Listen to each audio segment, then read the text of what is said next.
Hello, children, welcome back. Is matter around us pure? Yes, today I'm here with chapter 2, some practice questions from NCRT book. I shall discuss in details all the questions. Before that, please do like, share, and subscribe if you haven't subscribed yet. The first question is: air is regarded as a mixture because the question has to be answered. Why do we call air is a mixture? Because before answering this question, we must know what is a mixture. Mixture is that substance in which two or more substances combine together in any ratio. They are not fixed. Like compounds, they combine with each other in a fixed ratio, but for mixture they are combining in any ratio. So you can say the composition may be same, that air consists of nitrogen, oxygen, carbon dioxide, but the percentage, the ratio in which they are present, the components of air, it varies from place to place. Definitely in villages, in rural areas, the percentage of carbon dioxide in the air is less, but in case of big cities and metropolitans, the percentage of carbon dioxide is more. So definitely its composition varies. That is why we consider air is a mixture. Question: which of the following is a compound? Stainless steel, bronze, graphite, hydrogen sulfide. Definitely the answer over here given is option number D. Following is a compound. To understand which of the following is a compound, we must know what is a compound. Definitely compounds are those substances which are pure and in which two or more substances join together in a fixed ratio, and the components can be separated only by chemical means, not by physical means. If I say I have taken a glass full of water and I mix in it a teaspoonful of sugar, it is not a compound, it is a mixture. I can definitely very easily, by boiling it off by evaporation, I can separate out the two components from each other. But if I say you separate out hydrogen from water, definitely by heating or boiling or evaporating, hydrogen cannot be separated from water. Water formula is H2O. Hydrogen is in bond with oxygen and it is a compound. It is chemically bonded with each other. Therefore, I have to use some chemical methods, that is electrolysis. Then only I can separate the two components. Hence, over here, hydrogen sulfide will be the answer, because hydrogen sulfide is connected, the two components, that is hydrogen and sulfur, they are joined together by physical means. The next question: the process used to separate oil and water. Yes, the answer is separating funnel. You have seen the picture of a separating funnel in your book. Definitely the separating funnel has got a nozzle and it has got two containers, and what happens, the liquid which is denser, it settles down, and the liquid which is lighter, it remains on the top portion of the dense liquid. Then what happens in the separating funnel, if you open the nozzle, the one which is dense, it flows out first, and the one which is lighter, it remains on top. So as soon as it reaches the level of the nozzle, the top liquid, that is the liquid on the above the dense liquid, we can stop the flow of the nozzle. Then we can separate out the two components from here.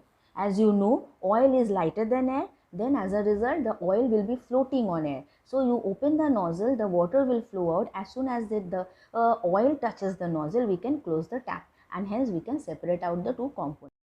In which of the following the constituents are present in any ratio? Definitely the answer is going to be mixture. As I have already discussed, that mixture is that substance in which the components are mixed in any ratio. That is why over here the answer will be mixture, because the components are mixed just like that. No particular fixed ratio is present.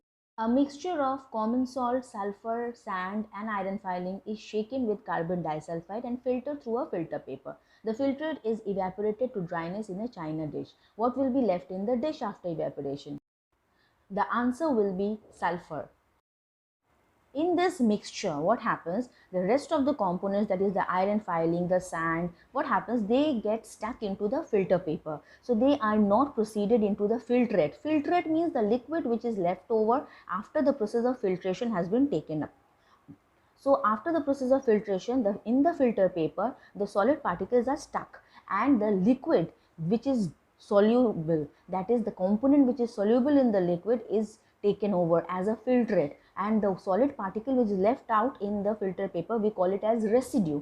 So what happens, the filtrate is then evaporated in a china dish. So what is there in the filtrate? Definitely sulfur, because carbon disulfide is a solvent for sulfur. So definitely after evaporation, sulfur will be left out. I hope this point is clear. Two substances A and B, when brought together, form a substance C with the evolution of heat. The properties of C are entirely different from those of A and B. The substance C is definitely compound. Now I'll give you the explanation why the substance is compound. When A and B reacts and they lead to the evolution of heat, that means production of heat.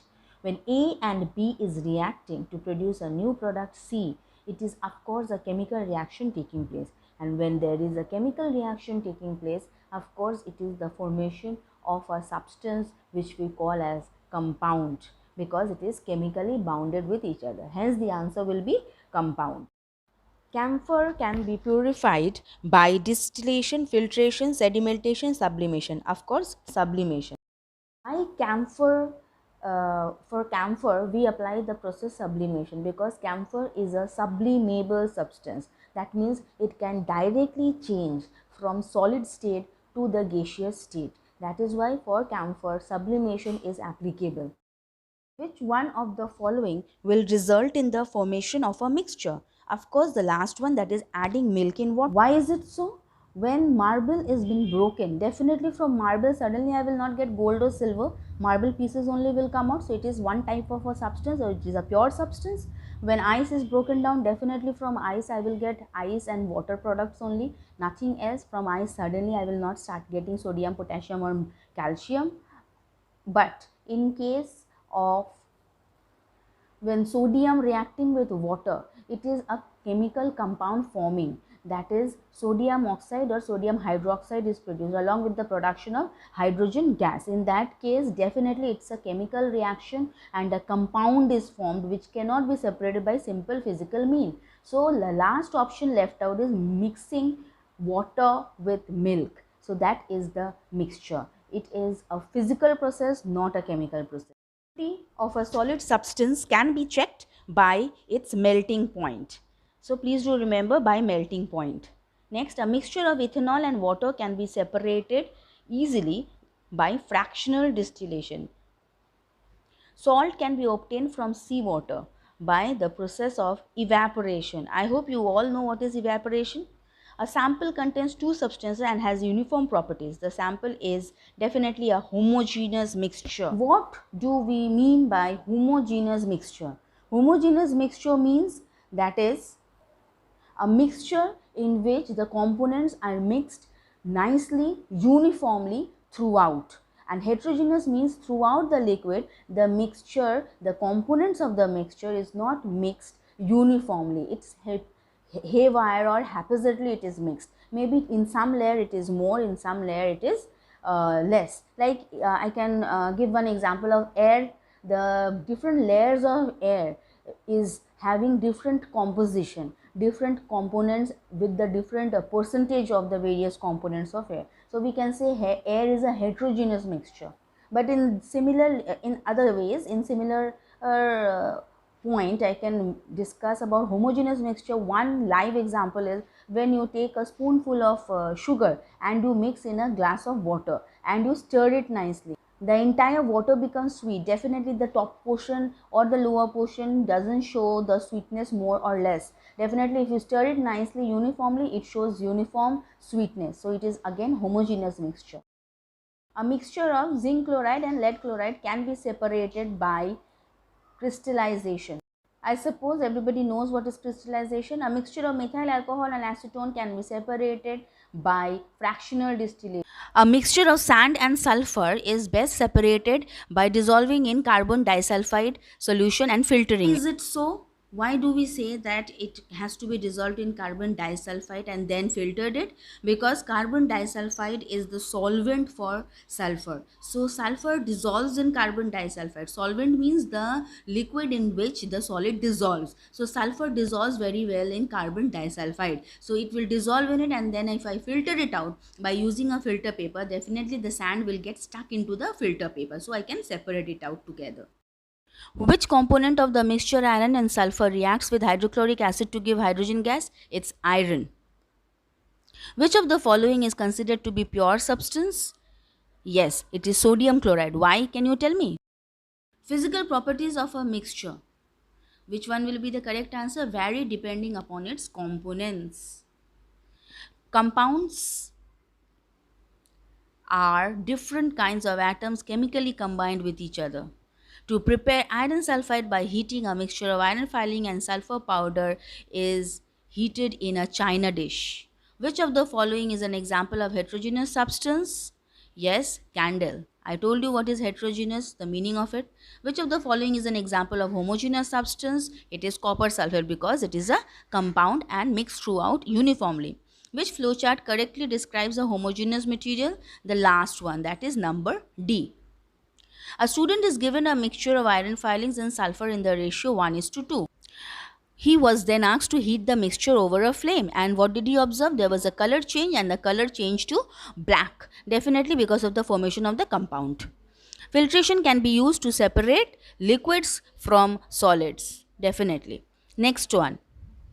One common method used to separate dyes is chromatography. I hope everybody knows what is chromatography. I'm not explaining it again. Distillation is a good separation technique for liquids. Yes, because of the difference in melting and boiling point. Solubility is a good separation technique for different salts. Definitely different salts dissolve at different temperature. What is the name of the metal which exists as a liquid in the room temperature? Of course, it is mercury. We all know it. If we put camphor in an open container, its amount keep on decreasing because of sublimation. Next, in tincture of iodine, find the solute and the solvent. Definitely the iodine is the solute and alcohol is the solvent. Do you know what is solute, what is solvent, and what is the solution? Definitely you must know it. But again I am repeating to clear your concept. A solute is the solid substance, the solvent is the liquid substance, and the solution is the final product which is formed. One small example I am giving. Suppose I have taken a 1 teaspoonful of sugar, that is the solute. I am mixing it in a glass full of water, that is the solvent, and the final sweet water that I am getting is the solution. It is the final product. Over here, iodine is the solid crystal I am taking, it is the solute. The water cannot be used because water is not a solvent for iodine. Iodine does not dissolve in water. So the solvent over here is alcohol. So alcohol is taken and iodine dissolves in alcohol. So alcohol is the solvent, and the final product is tincture of iodine, that is the solution of iodine that we are getting. Which of the following non-metal is a good conductor of electricity? Graphite. Graphite is the exception of non-metals. When two liquids do not mix, they form two separate layers and are known as immiscible liquids. You know what is immiscible liquid? When two liquids do not mix with each other and they form different layers because of the presence of the various density of the various liquids, we call it immiscible liquid. Like you take little oil and you take little water and you pour it together in one single container. You will see that oil will never get mixed in water. We call it immiscible. Immiscible, those which does not mix. But at the same time, if we take little water and put it in milk, it will get mixed very easily. That is why we call it miscible liquid. According to the definition of pure substance, which of the following is a pure substance? So which is the pure substance? All of the above. How can one separate ammonium chloride from a mixture containing ammonium chloride and sodium chloride? Of course, sublimation, because ammonium chloride is sublimable. Thank you for watching and refer my channel if you like it.